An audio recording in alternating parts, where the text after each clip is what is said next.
আসসালামু আলাইকুম। ইনান লার্নিং রুমে স্বাগতম।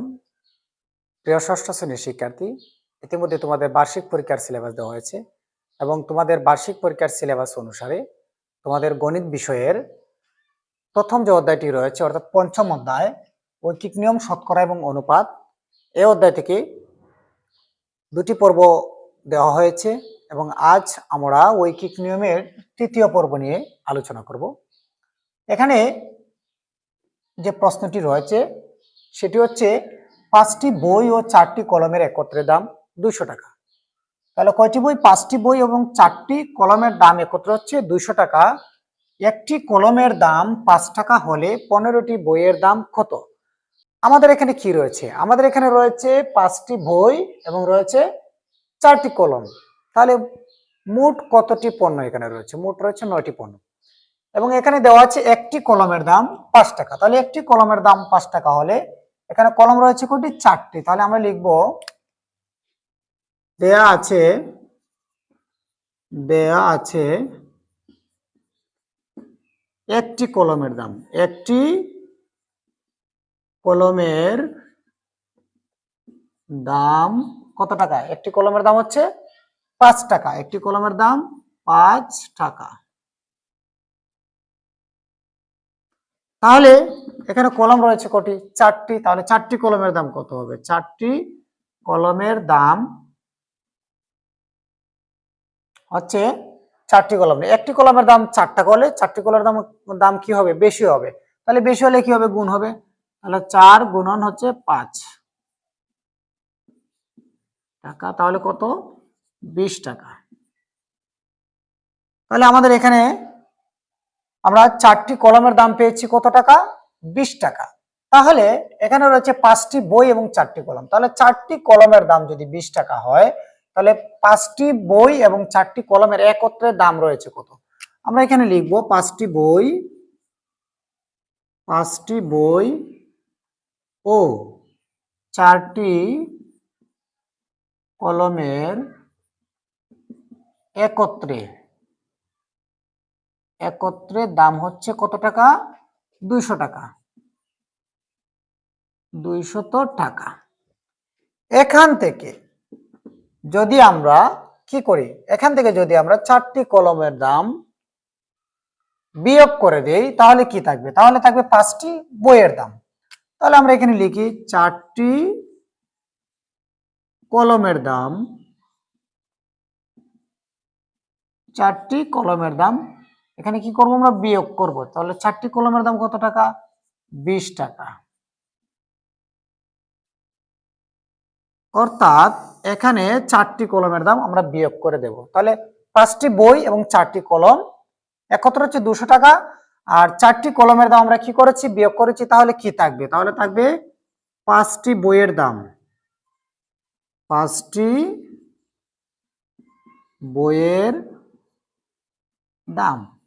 তাহলে 5টি বইয়ের দাম কত আসে? শূন্য, এখানে রয়েছে 0, এখানে রয়েছে 0, 0 থেকে 0, অর্থাৎ 200 থেকে যদি আমরা 20 বিয়োগ করি তাহলে থাকবে এখানে 180 টাকা।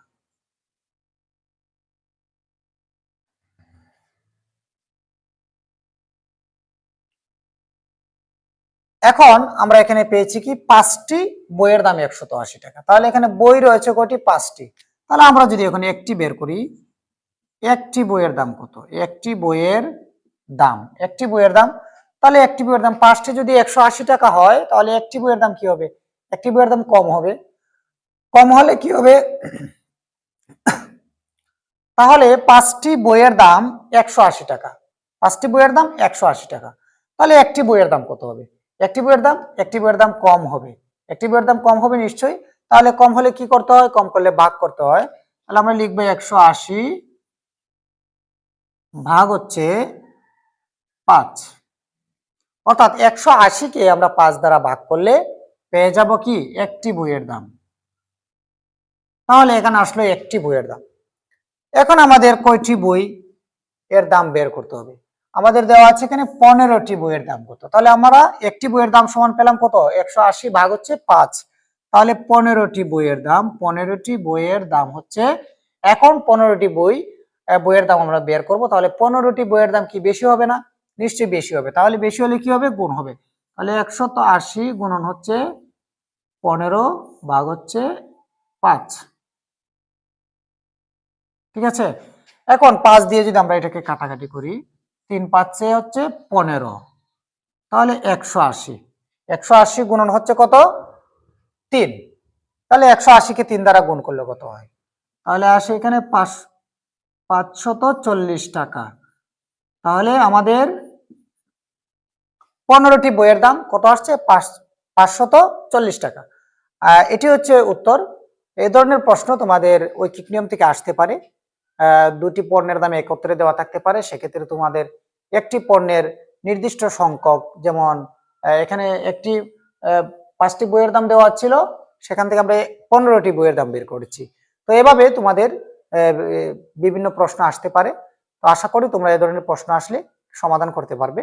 তোমাদের এ ধরনের ঐকিক নিয়ম থেকে এ ধরনের অঙ্ক, অর্থাৎ দুটি পণ্য কিংবা 3টি পণ্যের দাম একত্রে দিয়ে তোমাদেরকে একটি পণ্যের দাম সেখান থেকে বের করো, এ ধরনের প্রশ্ন আসতে পারে।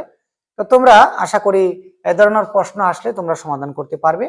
তোমাদের বার্ষিক পরীক্ষায় গণিত বিষয়ের যে সিলেবাসটুকু দেওয়া হয়েছে, তোমাদের প্রত্যেকটি chapter Inan learning home channel থেকে সমাধান করে দেওয়া হবে। পরীক্ষায় আসার উপযোগী যে সকল প্রশ্নগুলো রয়েছে, তোমাদের এখন যেহেতু তোমাদের লিখিত পরীক্ষা দিতে হবে, তাহলে এখন থেকে তোমাদের কি করতে হবে? প্রত্যেকটি অঙ্কের চ্যাপ্টারের যে নিয়মগুলো রয়েছে, সেই নিয়মগুলো তোমাদেরকে বুঝে বুঝে অঙ্ক করতে হবে। তাই ঐকিক নিয়ম নিয়ে আমাদের আরো 2টি পর্ব থাকবে, তারপর আমরা চলে যাব শতকরা ও অনুপাত। তো ধন্যবাদ সবাইকে সম্পূর্ণ ভিডিওটি দেখার জন্য। দেখা হবে আগামী পর্বে। ভালো থাকুন।